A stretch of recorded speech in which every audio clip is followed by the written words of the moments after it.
do you think? I'm the guy. Who's the guy? Hi. Hi, greetings and welcome, fellow YouTubers out there. Today we're just going to really just sit back, relax, chill, and chat. And I mean, I've been wanting to do these sort of things for some time now. Just hi, Stormy Daniels, how's it going? Hi, you alright? So there's been sometimes I just wanted to just sit back and love to chill and chat. Normally when we're playing games, you always find that when you're playing games, the games themselves sort of just take over, and you're just staring there. Staring at the screens whilst we're just trying to get through to the next bit, and we just can't really commune or just relax and chat and do whatever we need to do.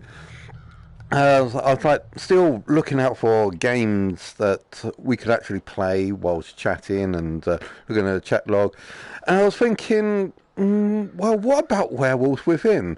Because I remember when I first started about 2 to 3 years ago, when I just started this channel, and I was doing my updates, as there wasn't anyone around, I did the updates here. I've been watching a lot of William Lag Crow brilliance. Honestly, I didn't actually catch that. So next thing I should do is I should actually bring up YouTube so I can actually see any comments that I missed whilst I'm going through. So let's bring up the comments. Here we go. Okay, right, cool. Been watching a lot of William Lane Craig.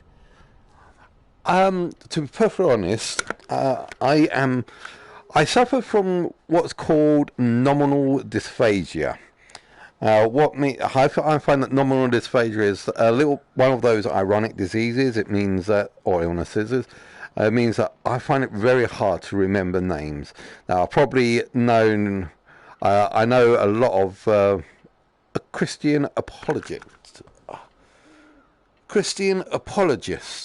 Someone who apologizes for Christians, I take it. Well, do they?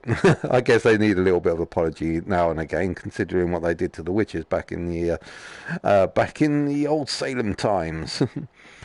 Yeah, so I used to do these sort of updates here, whilst here in Werewolves Within. And the fun thing about Werewolves Within here, when I'm like this, is that just out of the blue, out of a random, if you are connected as one of my friends and you also have to game, you can actually join this session, and you can just pop up out of nowhere and just come in and say hi. So previously there was the odd people that would just come in and they'd just pop into existence and say, "Oh, hi, welcome to the Max Chat PSVR show." Max PSVR chat show. Yeah, we'll get some really decent people. So, who is this William Lane Craig? I take you said he's a Christian apologist. I take it he has a lot to say about stuff and religion,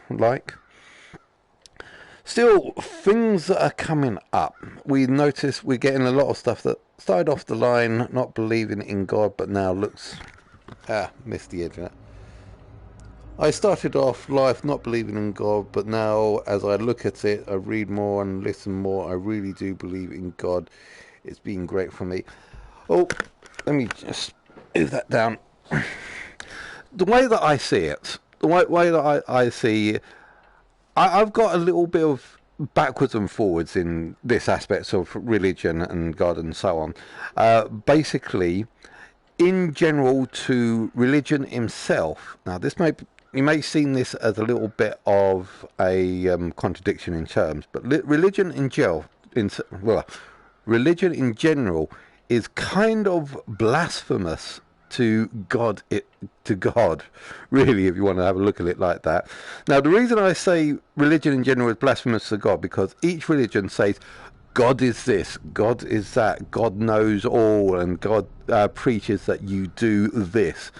And I'm thinking, if God is really such an omniscient, all-powerful being, the creator of the universe who's gone beyond time and space and form, how the heck do you know what he wants, or she, or it? And religions trying to dictate what God says that you should do is kind of contradictory to what God is in itself. Now, do I believe God exists? Well, I believe that there are more things between heaven and hell than we'll ever come to learn in more than 100,000 lifetimes. I even actually wrote a passage on my Immortal series. As I say, what is God? God is all-knowing. God is all-creating, all-powerful. And if someone has been alive long enough, he could possibly come to the status of which God exists. But that's just one area. On another area, I put down that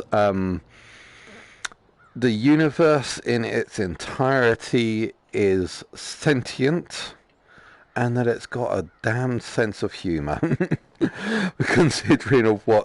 considering what happens there in day-to-day life form, you can't help but look at the world as it is today and think, damn, if the universe is sentient, it's got a strange sense of humour about it. Looking at the human race and everything. So, what is God? It's the interconnectivity of everything and all existence creating to make one. Yeah. Sorry. Next. Oh, ouch. Yeah, I will say there's a couple of games that will be coming up that we're very much looking into for at the moment, such as I've been really looking into Star Citizen, No Man's Sky, and also a couple of games that are coming out on the Quest. Now, I know that I've been a little bit absent as of late with, being absent. I noticed that there have been... strike that. Let me start again. Recently I have... Okay, let's see. Oh, we've got a new comment. What's the content? I always look at any religion as interpretation. You can interpret the Bible in many ways. Everyone interprets it in different ways. Same with the terrorists who do it for Allah. As no faith teaches people to kill other people. Well, I mean, no faith teaches people to kill other people unless they believe in a different invisible being than you do. They kind of say that a lot, which is unfortunate, but it's said inside their teachings and their doctrines. For example, I think that even in some of the Christian books, it says that if your son disrespects your father, then you got to do something mean and horrible to them. But like you said, it's down to interpretation. And one of the interpretations I know from this is like sort of my interpretation from the Bible. Now, if you look at the ages of people inside the Bible, you've got like this guy is like 900 years old. This person has lived for like 750 years. I'm actually wondering, during the creation of the Bible, did they really have a sense of scale of calendar or year long? I'm kind of curious if someone was like 900 moons, so like 900 months old. So if they considered the circulation of a moon going from full moon to waxing to waning, or is it the other way around, to then all the way back up to full moon. I'm wondering if they could have considered that as an entire year. And when they say someone is actually like 950 odd years old, they actually mean 950 odd moons old. Just a thought. Wouldn't mind to be 950 odd years.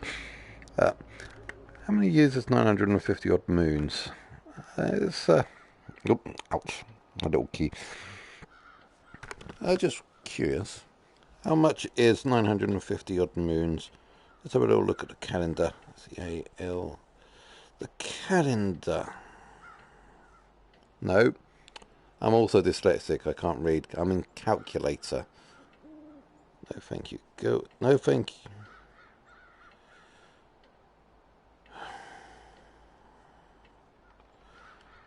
Oh, since when did I have to go through a whole rigmarole of just opening up a calculator? Okay, so let's say 950 divided by 12 equals 79 years. So that's not bad. That kind of works out. Okay.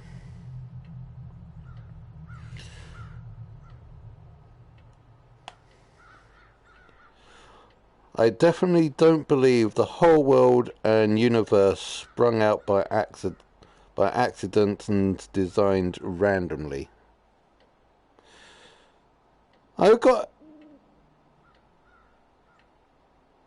Okay, definitely do not believe the whole world and universe sprang up by accident and designed randomly. Okay. I actually kind of did a video on this some time ago on what I believe was the creation of the universe.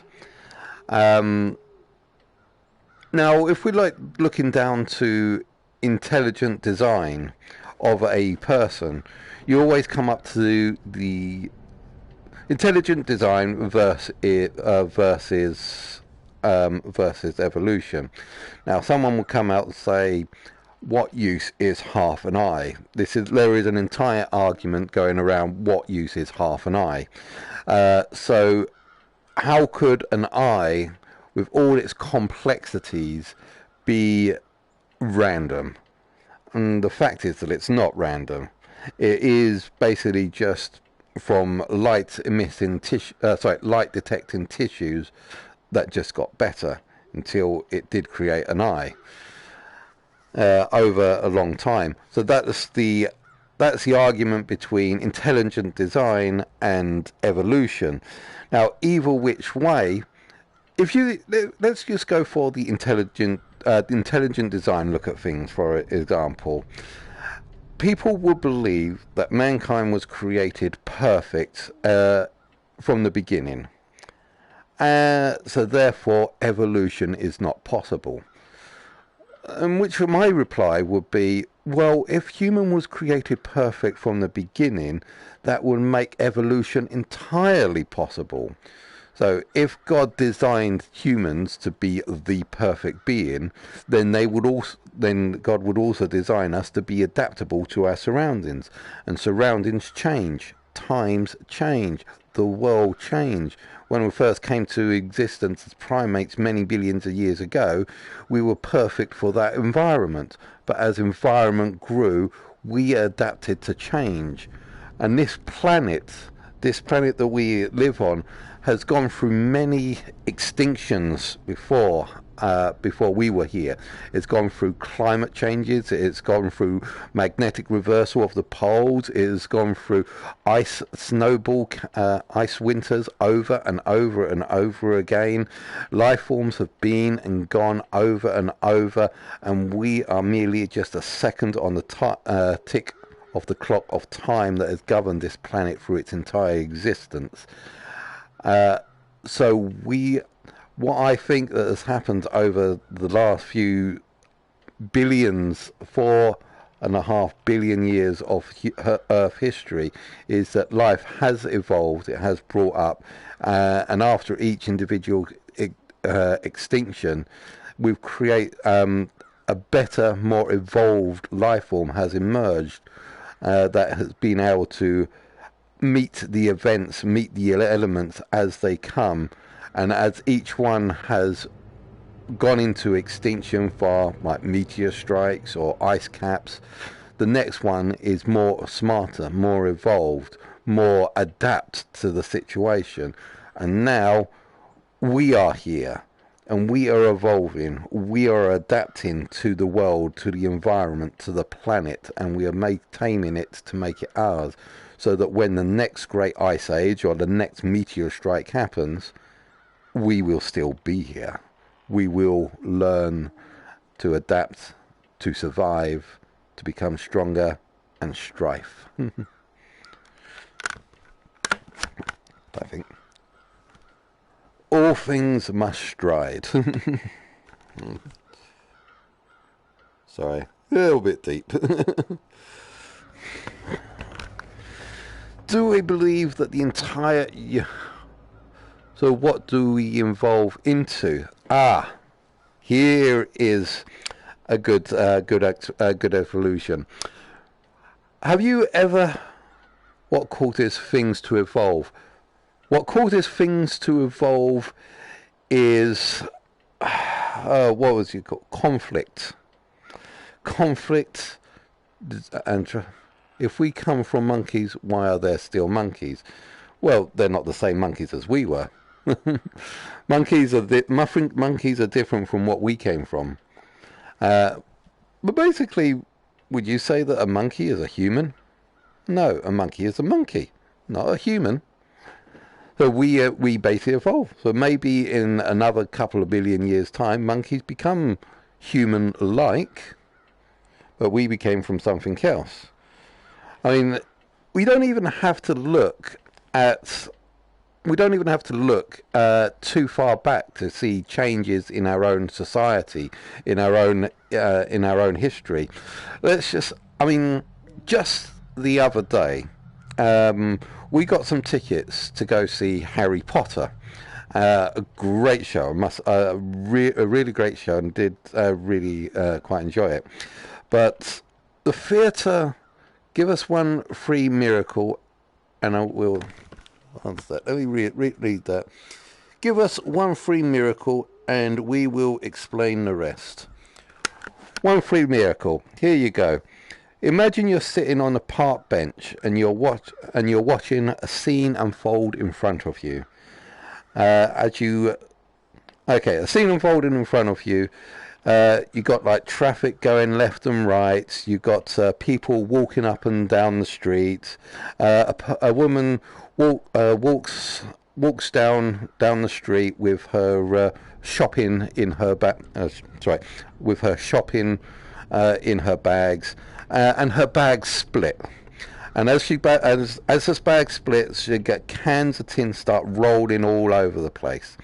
And one of the cans rolls off down the road, and she chases after it. But when she grabs it, it was actually picked up by a guy that just saw the can rolling away, picked it up, and then the two meet, and it was like love at first sight. They exchange numbers. They exchange numbers. They get together. They get married. They have a family. That is a free miracle. That is the miracle of life. You can't say anything that will make me believe that is not a miracle when those sort of situations happen. Sorry, I know I kind of rambled on a little bit about that, but miracles do exist. Miracles happen all the time, and they're not only just good miracles, there are also bad miracles as well. There are miracles that, because of coincidence, because of failure, because of being in the wrong place at the wrong time, bad things can happen, people. Just because something is miraculous doesn't necessarily make it good. So you do get both types of miracles that are going out of there. There are good miracles that help people fall in love. There are bad miracles that can that can end people's lives. And we just have to be mindful of the world around us so we can determine the good from the bad. Sorry. Sorry, just a little bit of chat there. I'm actually getting a lot of my wording here. What a lot of things that I'm talking about here, I'm getting from Terry Pratchett, because I listen to an audiobook. I prefer listening to audiobooks rather than actually reading books at the moment. But I listened to an audiobook called "The Science of Discworld," and the Science of Discworld. If you're ever a Terry Pratchett fan and have read the Terry Pratchett novels. You read Richard Dawkins. Yes, that is a name that I know. That is definitely a name that I know. I can't bring anything straight off of the bat at the moment. Let's have a little look, see if I can get some files for you. Because I do actually read quite a lot at the moment. R-I-H-A. Richard D-A. Richard Dawkins. That certainly sounds familiar. What have we got for Richard Dawkins? Oh, Harry Potter. That's not Richard Dawkins. What am I looking at? YouTube. Sorry, Yahoo found me. No. I tried bringing up some Richard Dawkins files, and it just gave me an entire list of audiobooks. I thought, no, that's not right. I know that I've read some Richard Dawkins files, because the name certainly springs to mind at the moment, but I just... sorry. Let me just recenter myself a little bit. There we go. Meh. Oh, I was going to say... Hold on a sec. Let me just bring this back. Where is... Richard Dawkins Wikipedia. Dawkins background, early life, education. No, I'm looking for books. What books have you done? Criticism of religion. Criticism of creation. Damn it. Sorry, I do apologise about this. As I was saying earlier, the God delusion. Yes, I've heard of the God delusion. I might not 100% agree with the God delusion. I can understand his point of view on how that some people, humans in general, are a pattern recognition species. We would see patterns in anything. Such as if you look at a tree, you will see things like nose, mouth, arms, and then next thing you know, you're being chased by the Slender Man. I think that the evolution of the myth of Slender Man was because someone saw a sticky tree and thought it was a person chasing them, and that had just grown up over time.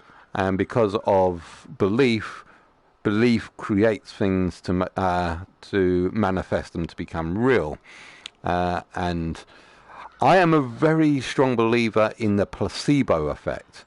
So when you believe something is good for you, your mental state can actually create the positive things that needs to happen to make the good things happen, if that makes any sense. Many people believe that if there is enough belief in a God, then a God will actually show themselves. Or not. You can attribute anything to God. So, for instance, I had this argument with someone not too long ago. Who created God? Let me get that. I kind of missed that. The God Delusion. I read it. I found it awful. The God Delusion.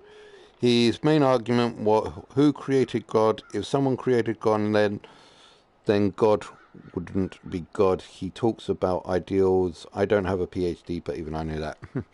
Yeah, I think the main idea around what they're saying there is that God. They're saying that God was created by the belief of people. If that's true or not, it's very hard to understand or to know, because we don't know everything in this universe. We can guess, we can anticipate, we can even predict sometimes what might happen. But if, like you say, let's just say someone, if you want to really offend God, then say, strike me down by lightning to prove that you exist. No, that would not happen, because no one ever will, unless they're really patient. But it's hard to believe that something comes out of nothing. Yeah, so can something come out of nothing? Our own science dictate no. Something can't come out of nothing. There has to be something there to create something. Our own sciences dictate that no. Speaking of science, if we, oh, crying out loud, my mind's actually totally gone at the moment.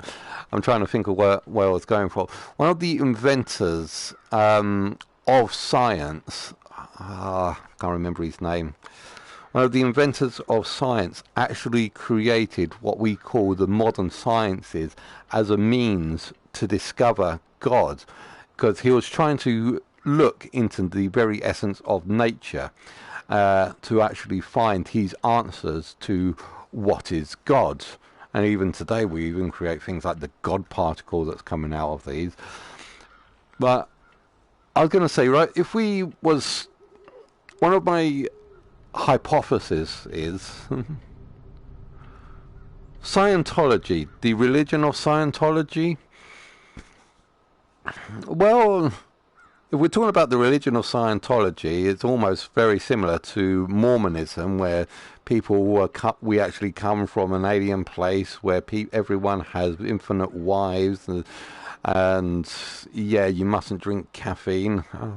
Well, we have to be careful. This is what I was saying about religion being blasphemous to God, because you pay to be a part of it. Yeah, and in fact, when people try talking about it, the Church of Scientology tries to shut them down. So you shouldn't have to pay to be part of a religion. No, I kind of dislike the idea of what they try to do in general. And to be perfectly honest, I haven't really looked too much into Scientology in itself, either religion.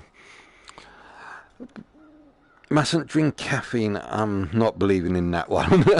Well, that goes along. I'm not too sure about Scientology, but I know that it was a line on Mormonism, and I think that Scientology did have a lot of things in common with Mormonism. The thing about caffeine is that it's an addictive substance, and it can be harmful to your body, which I think some people can understand, but I would never be a Mormon simply because I like Coke too much. Coca-Cola, Pepsi, give me. I guzzle the stuff down. I can never go without the caffeine. He's got. Yeah, yeah. We cannot give up our caffeine. I'm an IT engineer. We have to have our caffeine just so that we can just deal with all the annoying customers out there. But yeah, I mean, when it comes to religion, we honestly don't know what is out there. Glad you're... Hold on a sec. Glad you certified it was Coca-Cola and not Coke. Yeah. Yeah, I've often said that. I said that quite a few times. Yeah, I like to have my Coke. Yeah, snorting it. Yeah, get the powder out. No. No. Do not do drugs, kids. You'll end up regretting it for pretty much the rest of your life. And not that I know, never do drugs. No, yeah. So I had to say that quite a few times, because here we call it Coke, and it's very easily mixed up with the other white stuff. Yeah, just don't ever boil the stuff up. I heard that it tastes absolutely foul if you try boiling it up. But yeah, we have to have our caffeine products. Now, used to contain real cocaine. Yes, it did at one point. That's where it's. It was a little bit of a debate if it was actually an urban myth, if that's where the Coke in Coca-Cola came from, was that it was from cocaine. And yeah, we did have originally. I think there was actually some trace elements of it in there to try and addict people to the brand. But once it became illegal, they all changed everything around. So therefore, no more Coke in our Coke. A pharmacist invented it. I honestly don't really know too much of the. He would be so rich today. Yes, can you imagine what was your claim to fame? What's your claim to fame? Oh yes, I invented this powdery white substance that addicts everyone and is now putting many people into hospitals and prisons.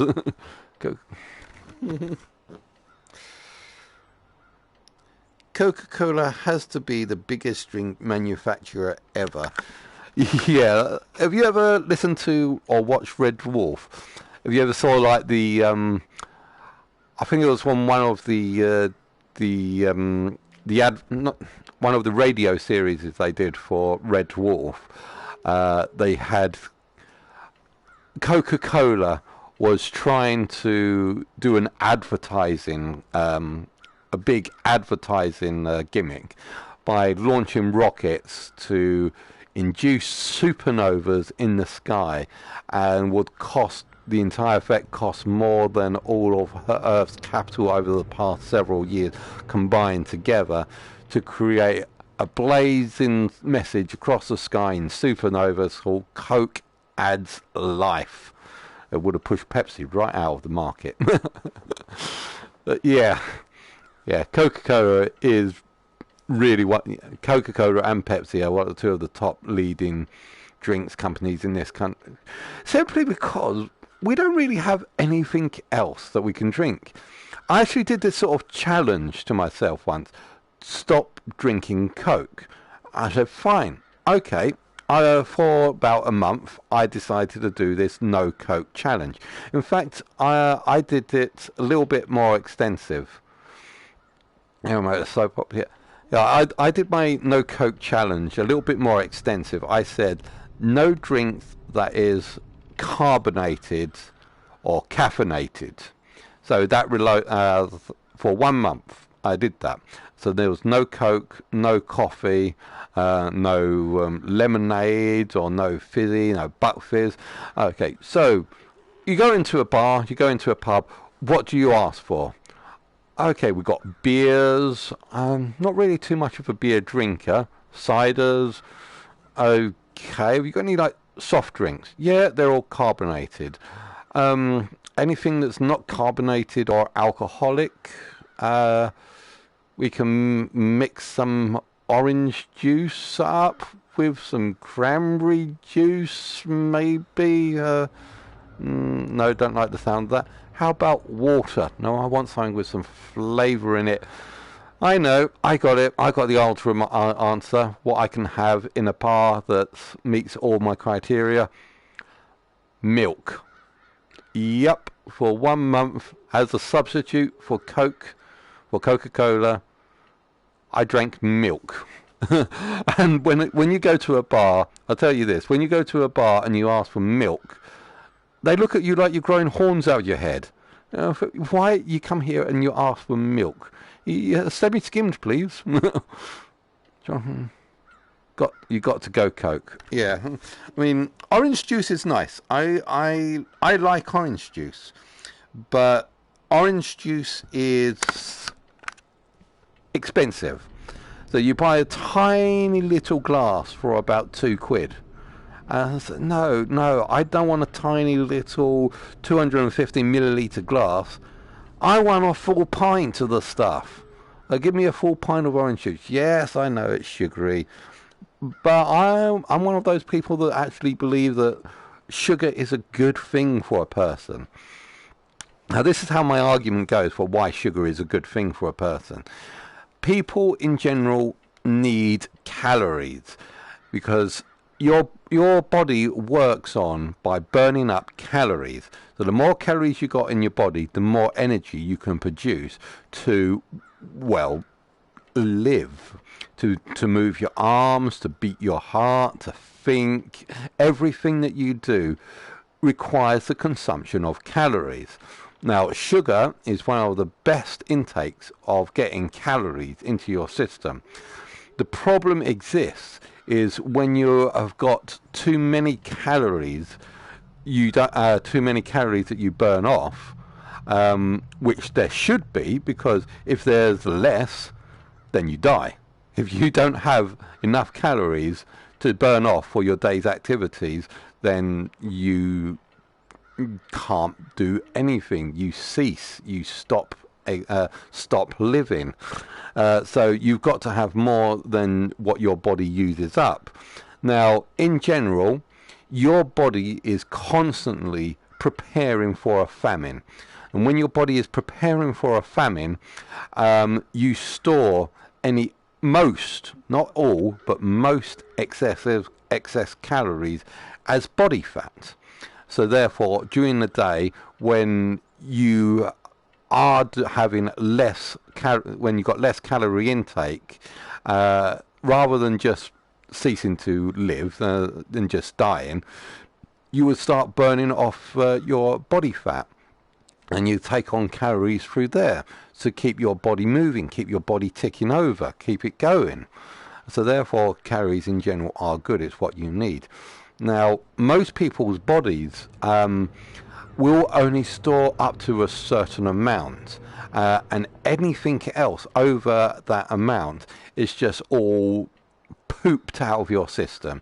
You just dump it out, which is why I know this is going to be a little bit hard subject for a lot of people to listen to, but poop in the first world countries is much more rich in minerals and other essence than you would say from someone in a third world country that doesn't get enough food, and who are mostly stick figures.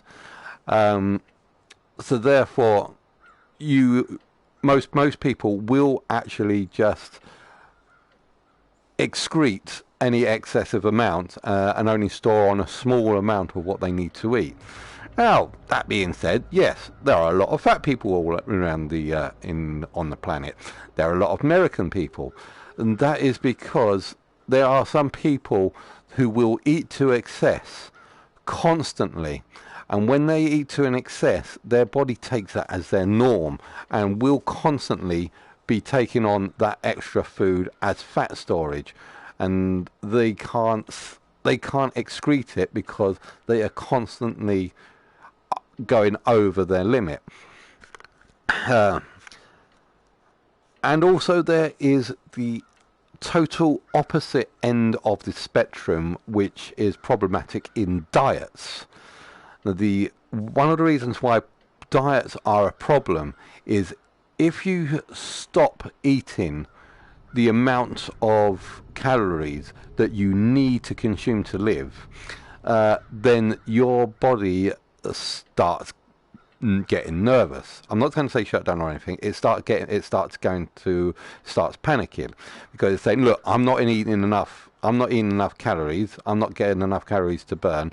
So therefore, I'm going to have to go into my backup storage to get things from my fat. So therefore, you will start losing weight. But then your body goes into what's called starvation mode. Now, starvation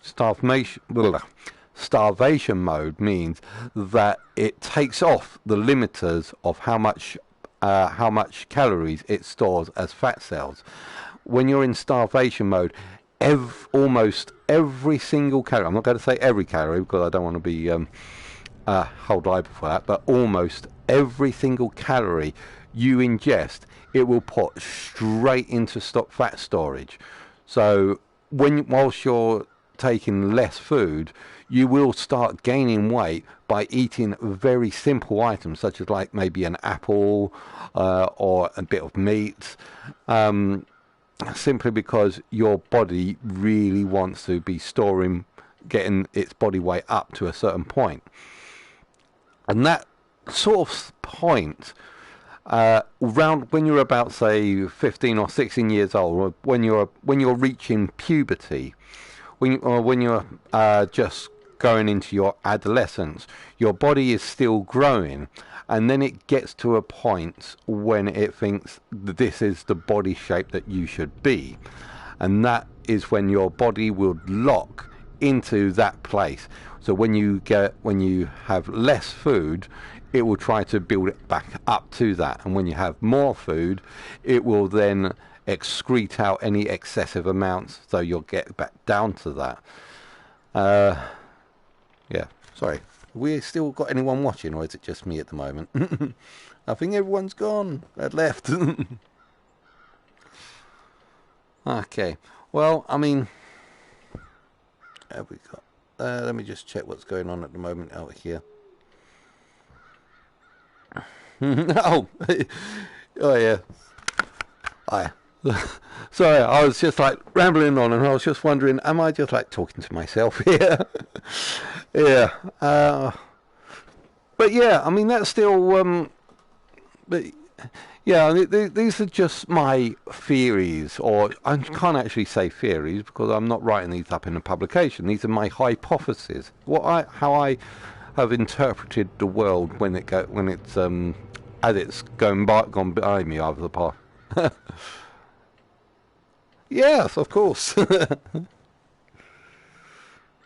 See, I'm here to support you as you help support. Yeah, we've got to support that. We've got to support our actresses out on the field. Yeah, we have. Yeah, we have to get our support. Or the spank bank. Yeah. Yeah, is that why you like it when I fly things like Ace Combat, so I can grab my joystick and then fly around in the sky, getting high, playing with my birds? Or as we go up into space, just look up into space and explore those heavenly bodies up there, see what can become.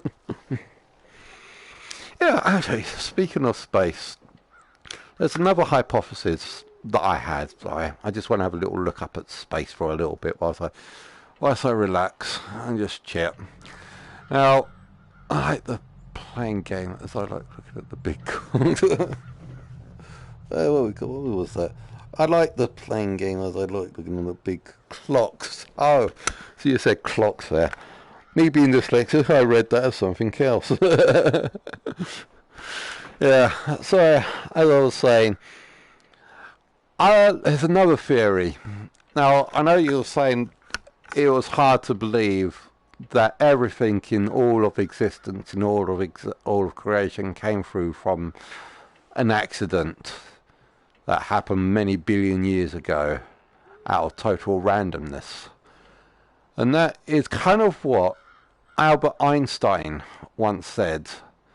God does not play dice. And he said that because he does not like quantum mechanics.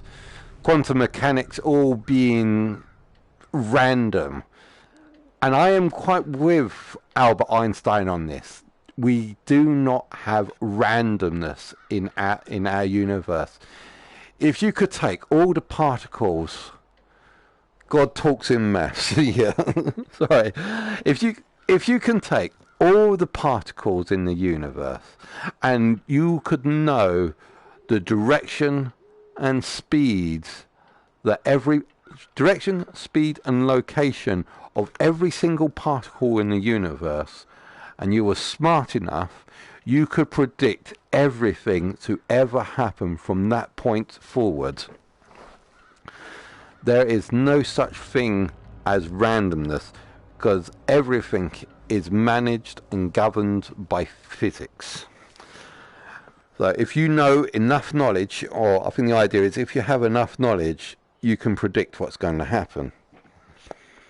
As one of the reasons of what I thought that God might be at one point. Now, as I was saying, turn the Wayback Machine all the way back to the beginning of the universe. So before time before space, before anything existed. Our entire universe, our entire creation is all based on maths and physics that we know and we have created to understand what the universe is. But it is said there's another time, a time before the universe existed, a time before the Big Bang, a time before the physics that we know,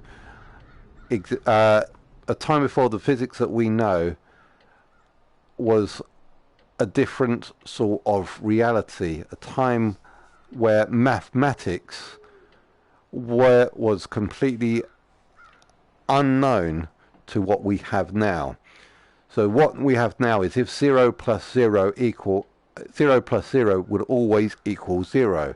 But before our maths and our physics became a reality, what if 0 plus 0 equals 0.00001? And then from 0.00001, nothing will all of a sudden will become something. Matter will come into the universe as a tiny, teeny little speck of a dot. There's still no space, still no time, still no dimensions, no up, down, left, right. In zero-dimensional space, where nowhere is everywhere and everywhere is nowhere, the mathematics of 0 plus 0 equals 0.00001, something would be formed. And out of that something, where time of now is never and always, something in the space of no in a space of an infinitely small amount of time that lasts for eons, everything exploded and created.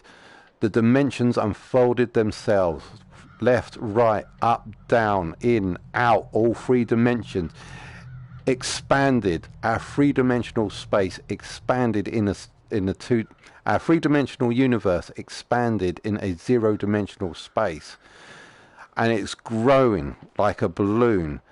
And in this space, everything is formed, from the creation of a tiny, teeny speck to add to a second speck, to create the first atoms, to create the first protons, to create the first minerals, and everything just blew up from that, which caused our universe. And as our universe is expanding, people were saying that what if this universe has an edge, what's outside that edge? It's the zero-dimensional space, that where nothing meets everything, no time, no space exists, and we are a pocket inside zero-dimensional space of our own three-dimensional space that we have created. Well, not us created, but sorry. I'm just blabbering on around here. But yeah, sorry, that was just me, just reminiscing. I did actually make a little bit of a video about it, because I think I'm kind of forgetting some major key points here at the moment of things that I came up with. But yeah, it's all just like a theory or a hypothesis, however you put it. Yeah, what time is it now? I mean, it's coming up to do 9:20. So anything else we want to talk about before we call it quits here? Thank you. Thanks very much. Thank you. As I said, I would like to write it down and try and see if I can publish it again at one point and say what I actually think, how the creation of the universe is. Because there are some things that people have pushed onto me. And I come up with this one thing. Kim's in the other room at the moment, just sleeping out, playing some Disney Kingdom. Some people have come to me and brought their little theories on this and the other, and one of my absolute topmost theory at the moment is that infinity does not exist. Infinity is a mathematical concept. So infinity is something that we created to perceive things that we cannot perceive, such as people say that a black hole is infinite in density, and if that's the case, a single black hole will suck up the universe in infinitely short amount of time. So no, infinity does not exist. It's just a mathematical concept we invented to perceive things that we cannot understand, and therefore the universe in its entirety is not infinite. It's very big. It even goes beyond what light can see. So it may perceive to be infinite, but no, there is an edge, there is an end. There is an end to time, and there is a beginning. Everything that's got a beginning has got an end, and vice versa. There, in a finite universe, infinite cannot exist. So therefore, people have come up with me saying, oh, well, what about things like fractal geometry? Fractal geometry is another mathematical concept. It does not exist in our universe. I mean, you can create a computer program that can take a fractal geometry down to the millionth parsec, or whatever unit of code they use to describe how small it is, but it is not infinite. You don't have fractal geometry in real world. I mean, you can go down to the size of an atom, you can go down to the size of an electron or a proton or quark or whatever's inside the atom that we yet to discover, but there is no such thing as something that's infinitely small. And someone also says, okay, well, what about a circle? A circle is infinite. And I say, no, there is no technology that can create the perfect circle. No power in all of the universe can create a perfect circle, because if you look it down, a line, the curve at a low enough level will become a line. Right. But I will leave you at that. Time is getting on, and I have to get the videos all ready up, because we've managed to finish doing some of the videos for the 5-minute movie night. I mean, we had a good one that came out last weekend. Got a nice little cartoon that's coming up this weekend, and there's a few other videos that's coming out, so I've just got to get the rest of those all sorted out. So I will leave it at this for the moment. So thanks very much for watching. Anyone else out there that hasn't already liked and subscribed, please do so. There's still lots of more to come out. Thanks very much, and I'll see you guys out there. Bye.